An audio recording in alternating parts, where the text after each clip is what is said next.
From centuries-old religious ceremonies to current clinical trials, the healing potential of plant-based psychedelics is being brought to light. Leslie shows us the underground community of people DIYing these psychedelics for mental health. Take a look.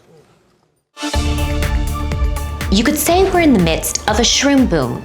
There's an online community that's growing of people who say microdosing psilocybin mushrooms has drastically improved their mental health. There's also a community of moms who microdose, and I sat down with one of them who says doing so saved her life.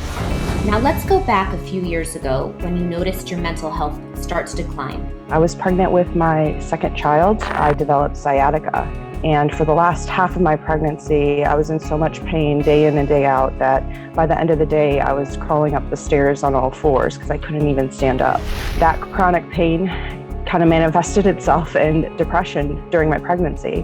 I went to the doctor one day for a regular checkup, and she had a prescription in her hand for an antidepressant. I didn't end up taking the antidepressant. What did you do in lieu of medication?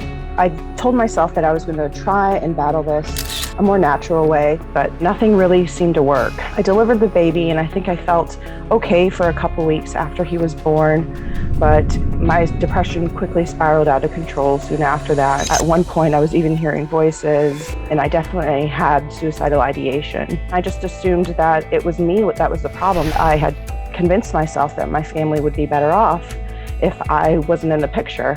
What happened next? My husband is on a constant search for something that could help me out. And when we found out through this podcast that psilocybin mushrooms have amazing healing potential for many mental health issues, he was willing to break the law and to try this. Melissa, how did you actually get your hands on the mushrooms? You can legally buy the spores on the internet. So we just researched how to grow psilocybin mushrooms, and we grew them in the closet of our bedroom. It was kind of amazing to have this science experiment in our home. Did you have any history with psychedelic drugs before all of this? I had absolutely no history with psychedelic drugs before this. So what is your regimen for taking the mushrooms? It's usually under 1/4 gram of mushrooms, so a very, very small amount. At what point during your microdosing did you start to feel a change? The first week.